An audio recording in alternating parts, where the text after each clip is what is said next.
All right. This will be interesting.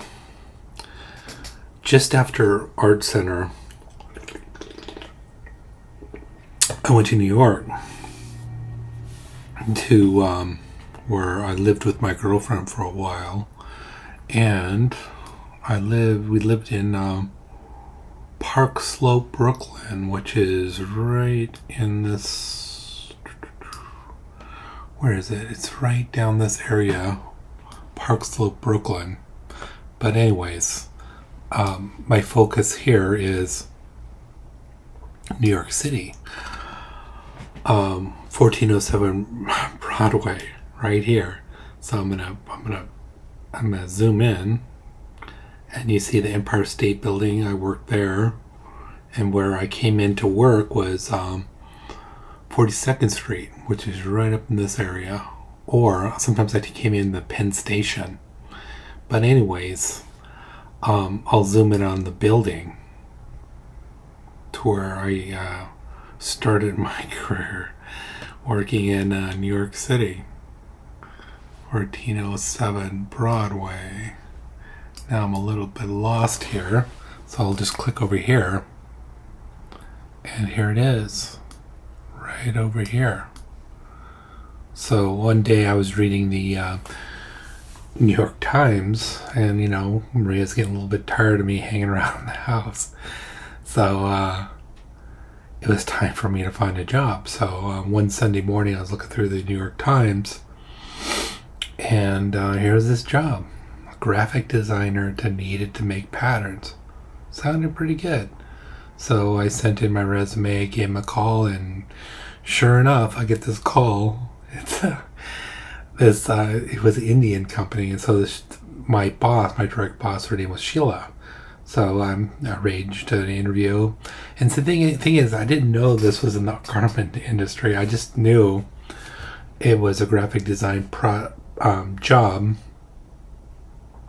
in New York City, and I was a little bit wowed. So, I rode the subway in, came up 42nd Street, and then blam, here it is, 1407 Broadway.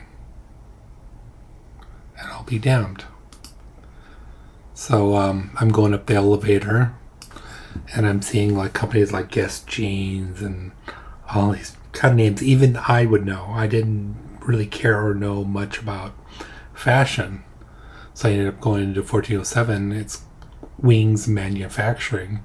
And I was in the Cotton Express showroom. So it wasn't the showroom I was there for. It was behind the showroom where all the designers worked. So they brought me to this computer, and it was all in parts. And she said, okay, so if you get this computer to work, you have a job. So I spent, I don't know, maybe a week, 2 weeks trying to get this computer working. And slowly but surely, I started doing illustrations, doing flat patterns and corrections. And I'd say within a couple of years, I became really, really good at it. It actually came to the point about 4 years and saying my boss bought out another business across the way, and I think they called it Lena Express or something like that, but they were growing, and he was a Sikh. And he says, he was kind of laughing at me, Conrad, you don't have to make these so good. And I just thought right then and there, well, I've hit my ceiling. So one thing led to another, and I started getting jobs elsewhere. I went across the street to Showbrand, where I was doing all my printing, and got a job with them. And they were starting up a new business using this program for Macy's, where they'd lay out these rooms to see what their garment or their room displays would look like.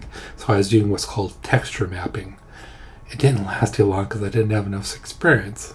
So they had to let me go, and I ended up getting a job as an IT specialist at Emirati Purist and Lintas, which was another interesting. They were a big advertisement agency, and I was fixing their computers. So myself and Alex, we had about 200 computers. So we had to run around this building with all these people fixing these computers. And it turns out, what was kind of interesting, one of the guest advertisers there was this guy, the same guy that did the milk commercials. His name was Jeff Goodby. I literally went under his desk to fix his computer. So it's kind of wacky. And I was thinking, like, who in the hell is this guy? Why is he such a big shot? I can do this shit. So I started trying to get myself in the advertisement agency. And that was, so one thing led to another in New York, put it that way. I'm kind of leave it like that. It gets more involved, but that's the gist of my basic stay in New York City.